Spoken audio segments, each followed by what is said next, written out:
Hey, it's your old pal Lucid Stu again, and this is Stu's News, a review of American high-speed rail happenings over the last month. In this August 2025 episode, we'll take a look at what went down in July. Starting with California high-speed rail and the biggest news of the month, the war continues. The Trump administration made good on their promise to pull $4 billion in federal grants. No surprise if you've been watching your Stu's News, though. Also, no surprise to the state of California, which sued the federal government the next day.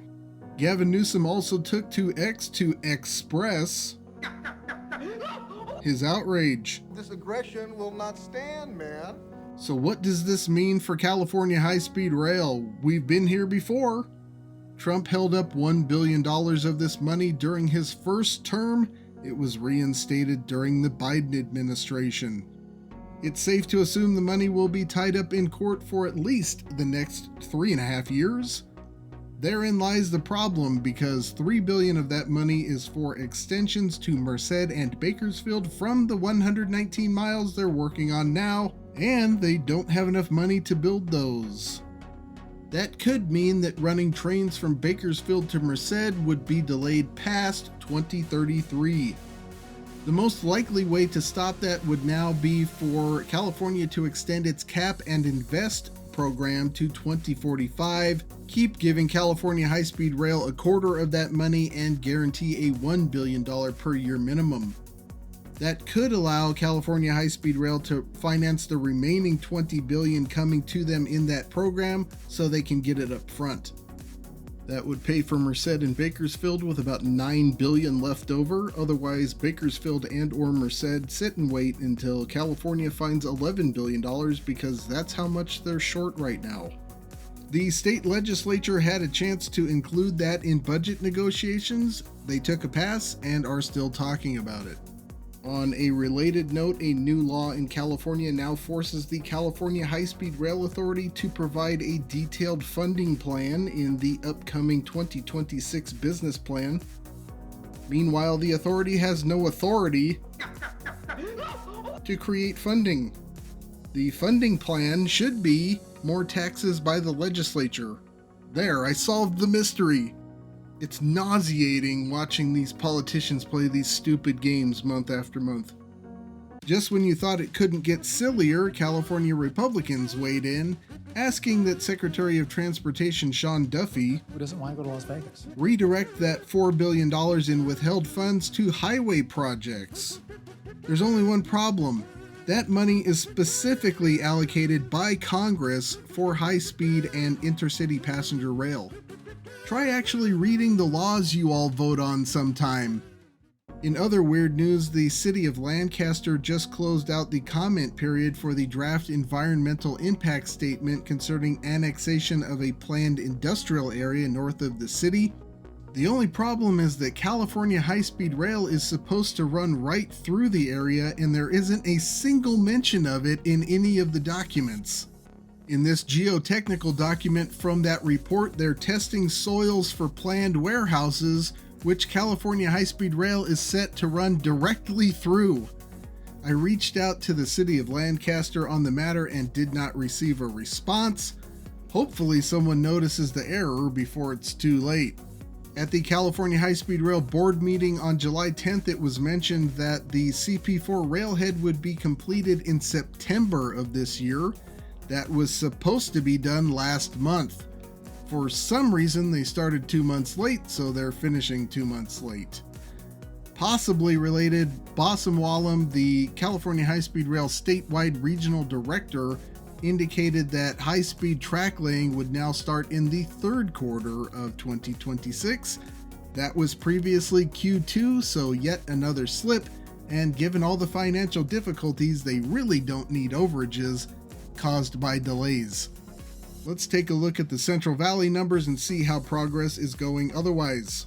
Capital outlay budget summary, $128.4 million expended in May. It's just not enough. It's less than April. It's less than May of last year. By the way, the data is for May because the reports run 2 months behind. Average daily site workers great in May, but that June forecast isn't looking so hot. Construction progress for structures and guideway was minimal. If we compare progress to the schedule from a couple of months ago, they're slightly ahead on structures, slightly behind on guideway. CP1 earned value chart still at 0.94 schedule index. That's slightly behind intended pace, but they have halted their decline. That's all for California high-speed rail. Let's stay in the neighborhood with the High Desert Corridor. At its July board meeting, the HDC Joint Powers Authority discussed the possibility of getting some of that cap and invest money from the state like California high-speed rail gets. We got to get paid. In pushing for it, they mentioned they could be ready for construction in a few years and end up in Brightline West's ballpark for completion. Both interesting developments. Let's see what happens. Speaking of Brightline West, pre-construction activity still continues. The newest advisories all seem to be for bridges or overpasses. Brightline West has recently updated their website, hopefully getting ready for construction. They've also released some new shiny renderings. That's always fun. Let's check them out. Some new party car shots. These renderings always make me want to earn enough money to rent this thing. I especially like this nighttime type shot. Passenger carriages showing the potentially wide aisles. Why would you take this instead of flying? Because this is nicer. Some new potential interiors of the Rancho Cucamonga station. I have to say, I wouldn't mind waiting for a train here. This would be pretty nice. Looks like this might be the third-story premium lounge, so I may never see it in person. Anyway, that's all for Brightline West, but we'll stick with Brightline shifting to Florida. Brightline has deferred interest payments on some of its debt, so that's not good. At the same time, they are also attempting to get the Florida Development Finance Corporation to float a $400 million bond for them. This coincided with a survey concerning placement of a potential Tampa station. While Tampa is mentioned in the latest investor report, so is project phasing. The Sunshine Corridor study just to get the train to the Disney World area will take 2 years. And Tampa is going to cost them over $3 billion, so they don't need $400 million for Tampa right now. They do need $400 million to reorganize their debt and improve their financial situation right now, though. Let's continue with the investor report. Brightline is reporting ridership was up 14% year over year in June. This is why they're deferring the interest payments. To even meet ridership projections for last year, that needs to be 40% and not 14%. 14 is an improvement over previous months, and June was the first month they had all 10 6-car trains in service, but only for 3 weeks. Right now they're trying to figure out how to fill that added capacity. It looks like they've lowered prices slightly and they're talking about adjusting their schedule. Ultimately, they need time for people to become aware of the changes since they were somewhat capacity constrained previously. Concerning the debt and panic, it's important to remember that Brightline is part of a complex investment web. Given the amount of land and equipment that has been invested in, it's unlikely that partner organizations like Fortress Investments are going to let it slip beneath the waves. But they'd rather the risk be on the shoulders of outside investors instead of theirs. That'll do it for Brightline. Let's bounce back slightly to the west real quick to check in with our old friend, the Chicago Hub Network. During the latest meeting of the Illinois High-Speed Rail Commission, more route alternatives were discussed. A new option would run down Metra Electric right-of-way to Madison and then across to Joliet on a combination of Canadian National and Rails to Trails. I would speculate that a Rock Island circumvention like this means they may be considering Millennium Station as an alternative to Chicago Union in case Crossrail isn't financially or politically possible. The Peoria option has been revealed. That would veer west between Springfield and Bloomington Normal. More estimated travel times of varying route and type. All of these are sub 3-hour trips. Most would be 2 hours faster than current. The fastest would be Greenfield routing through Champaign, Decatur, and Springfield at 2 hours 26 minutes. That's pretty good.